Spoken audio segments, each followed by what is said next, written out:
What's up, guys? This is K-LO, and normally I'm here to give you the lowdown on all things gaming, but welcome back to another episode of Community Kitchen, where we are cooking up the latest and greatest gaming news headlines. And this isn't Community Kitchen, this is the cutting board. You see how robotic I am on all this, where it's like the camera goes and I just start, you know? But yeah, Everybody, that's the allegations are true. He is AI, and I am the only one who's real. We're Save 100% me. keeping that in. We're 100% keeping Save that me. in, and it doesn't help my allegations. But hey, that's what I'm here to do. But before we get into this episode, we'd like to say thank you to each and every one of you guys that are liking these videos, subscribing to Game Sandwich, and if you're new here, do that, and join our Discord. Links is in the video description down below. Now, we are coming off the heels of the Switch 2 release. We have news of an Xbox ROG Ally. We have this is an Xbox. We have hopefully PlayStation wakes up and makes a PSP or something, a new Vita. That'd be great. But I wanted to sit down to talk to you about handheld gaming in 2025 because I think we are in such a weird space, and it's a good space to be in. We recently were lucky enough, I got sent the ROG Ally, and that has transformed the way I think about gaming. But you, correct me if I'm wrong, you own a Steam Deck and you own a Switch 2, if I'm not mistaken. Yeah. Do you have any other handhelds that we are unaware No. of? Okay, you might be hiding something, maybe a top secret thing, or not. But I once upon a time had a PSP, but oh yeah, that's gone. well, that's where I kind of want to start. We people of our age, we grew up in this era of Nintendo handhelds, the PSP, you know, stuff like that. Handheld gaming was very much a small scale thing, and oftentimes it did feel like a weird afterthought because like you'd get these weird movie ports to games, I remember the Gameboy SP, you were able to get these cartridges that had full-length Pokemon episodes on them, or like I watched Courage the Cowardly Dog, and it's like, what are we doing here? But handheld gaming back then is like very primitive to what we're experiencing now with full AAA games on the go. I want to ask you first, your experience with both your consoles. How do you feel about them? How are we feeling about the Steam Deck? Also looking forward to this Xbox ROG Ally and all that. Let's start there. Okay, first of all, I will say fight me on this, but the Nintendo Switch 2 is not worth the $450 price tag. It is $350 or $400 console, not 450. So go ahead and fight me on that. I don't care. But I mean, the Switch 2 is fine. It's nothing that the Switch didn't already do. It's just a little bit better than the Switch and more durable, and I appreciate that. You know, it's not that Nintendo did a bad job, they just overpriced it, in my opinion. And then, like, the Steam Deck, I mean, that one I think is good too. Personally, I like the Deck better than the Switch 2, mainly because you can play your entire Steam library on it, basically. And like, you know, Nintendo doesn't have access to the third-party people that Steam does, obviously. Yeah. And so, therefore, I think the Steam Deck is better. I've never used an ROG Ally. Yeah, I know you have. But I am very much excited for the Xbox One, and I know for sure I'm going to be getting it. Okay. So that's where I want to ask you. What the Xbox ROG Ally is, oh my gosh, we have a special guest. She was just climbing on my desk. First special guest on Cutting Board. It's a historic day. We were talking about this of the Xbox ROG Ally.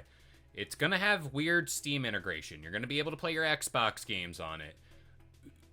My thing to that is, all right, I have an ROG Ally, and essentially a Steam Deck kind of does the same thing.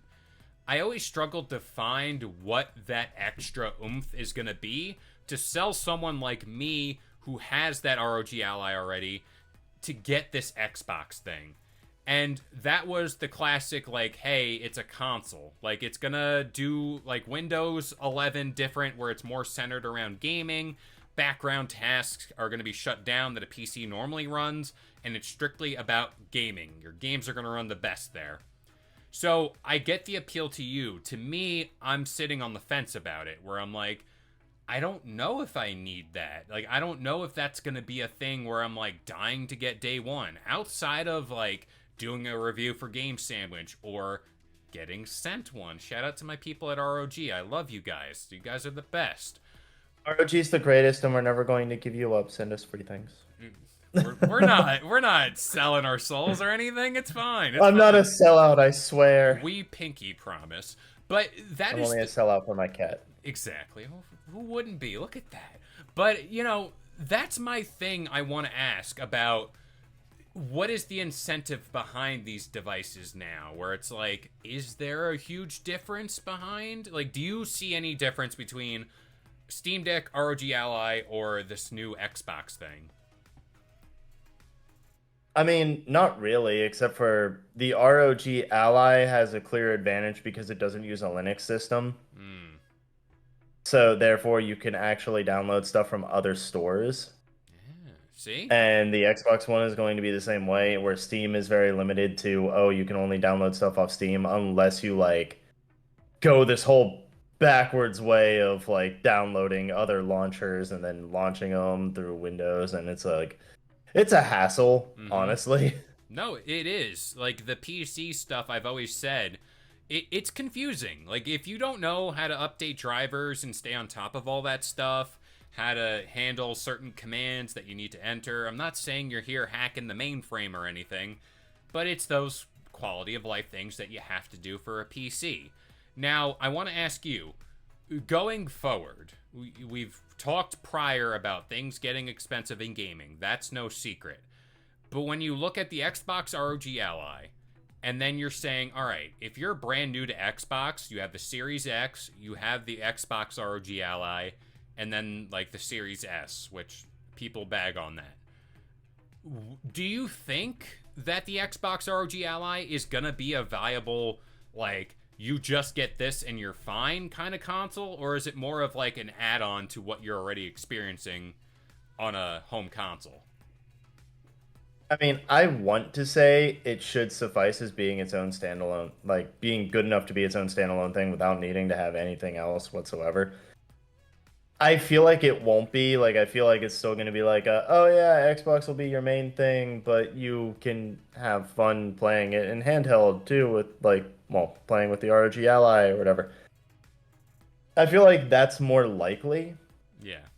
but like ROG, like, hey, you work on it being like its own standalone thing where it's like, hey, you can have fun playing with just it. You can play with your friends. You don't have to worry about anything. And you know what? I would go the extra mile of I want to see them add like cell service to these things in the future. So that way you can like literally play on the go anywhere. Where Yeah. like, Xbox get into the phone game where you can be like, hey, unlimited data is included in your like Xbox Premium Pass or something and yada yada yada where you can like now play your games on the go via like 5G anywhere. Oh, the That'd be cool. 5Gs. The 5Gs are scaring people lately. But that also leans into my next conversation of we're talking about handheld gaming. I think we'd be remiss to not mention mobile gaming and like cloud streaming and all this. I think Oh, screw mobile gaming. it's a little weird. Candy Crush. I mean, come on, what are we doing? I It's 2025. Let's not. I am not a TikTok mom. I am not someone who is just waiting for their kids to be picked up from the carpool lane or whatever. I am a serious person here. I'm a serious gamer. I need to play Helldivers I too. I can't be doing none of this. exactly. I I'm can't be sorry. I playing. can't I can't even entertain mobile gaming. It's just like I've tried it so many times and every time I'm like this is not good. This is bad. Yeah. Either like it freezes up, the screen is too small, or it's like I don't like it, man. Well, this is my thing of like there are people out there playing like Call of Duty Mobile, playing Fortnite on their phones. My little cousins, they love Roblox. That's what they play on their phones and like their iPads and whatever. I think what we defined as mobile gaming back in the day and even now as like industry air quotes for me, not you. You're a professional. Professionals, there's a difference there. There's a clear, in a way, difference of what mobile handheld gaming is. And it's just interesting to see how far it's come. I mean, like, back when I was in high school, I played Doodle Jump. I played Subway Surfers. I played, like, Boxhead. Like, stuff like that, and, like, Flash games. That is Yeah, far and away those different. weren't even good. Yeah, they weren't even good. They were just meant to like scratch my little moldable brain, and like it ruined me. Probably, definitely did. Yeah. But like now that we have these experiences, I always bring it up that like whenever I play my ROG Ally and I'm playing Mafia 2 or I'm playing Mafia 3 on it, I'm sitting there like, wow, this is a game I sit at my Xbox to play or my giant PC here. Like, and I can just walk and like go play it downstairs or wherever I'm going. Like I took it to PAX and I was playing, I think I was playing Phasmophobia and then I was playing Clair Obscur. Like it's stuff like that to me that's insane, and it's only going to get better. That's the best part about it. It's only going to get better as we go on. Yeah, I mean, I know it'll get better and everything. Honestly, I think that just where it's right now, like I just don't like the little app games. That's like the only thing that I don't like. I mean, Yeah, none of you that. know, I mean, I'm sorry for the insult to anyone who is upset from that. You know what? Sorry, Eh. not sorry. I don't Clash of know. Clans is pretty But big. The kids I teach over the summer, they like Clash. So shout out to them. They're all about that. I want to ask you. hey, all you kids, you should subscribe to us. You should. I think most of them are.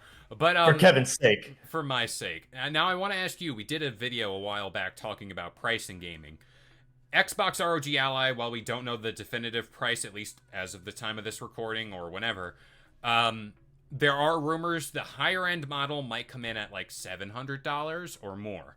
Do you think that will be another scenario much like VR gaming has, where it's like the barrier to entry is the cost and people aren't going to be turned on to it and see like, hey, I don't see the need for this? Do you think that's going to be the hitch moving forward?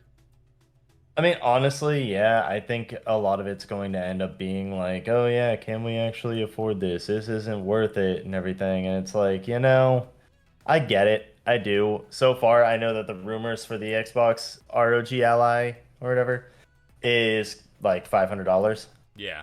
which I mean, that's the price I paid for a PlayStation 5. So, Yep. yeah.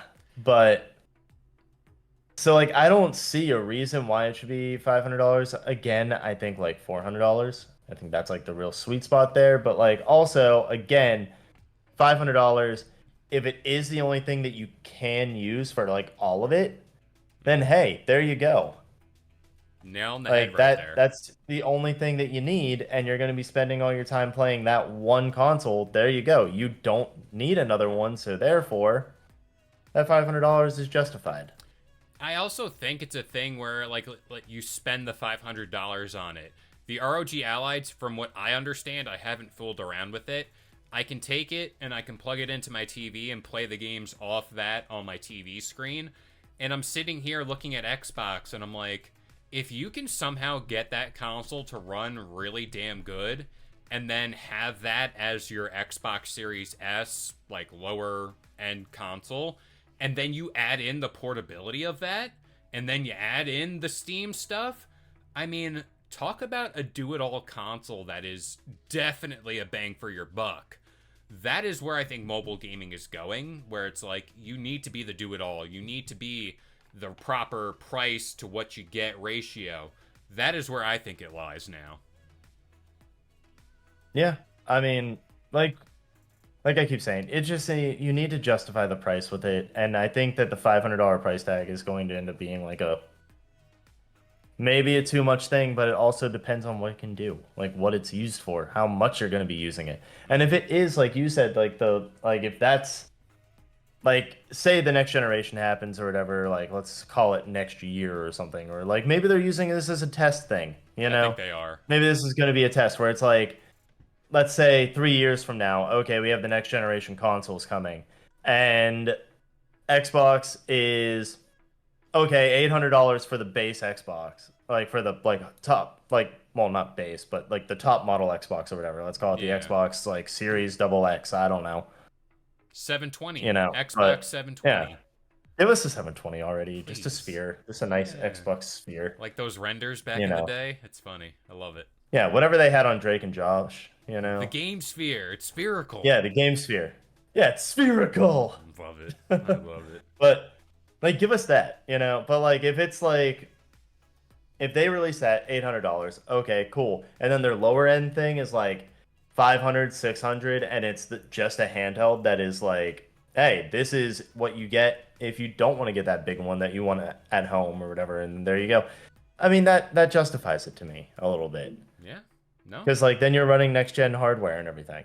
That's it. And I find myself gravitating more towards the ROG Ally or my Switch 2 and just playing it like that. That's just the way I prefer nowadays. But yeah, handheld gaming, it's only going up. I feel very confident in saying that. And the fact you can take these AAA games with you on the go, that's the prime indicator. And that's where I feel like it's going to get its most value. But do we have any final thoughts, or are we good here?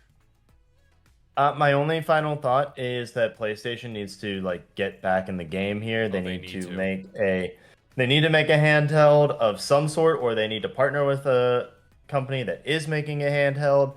That way they can compete with Xbox a little bit, and they need to stop worrying so much about exclusivity and making themselves matter, because the more that they do that, the more they're going to like turn people away. And so therefore, they should just really just try to partner with Steam too, and just make another handheld that's themed after them that also has access to Steam, but also has access to the PlayStation Store.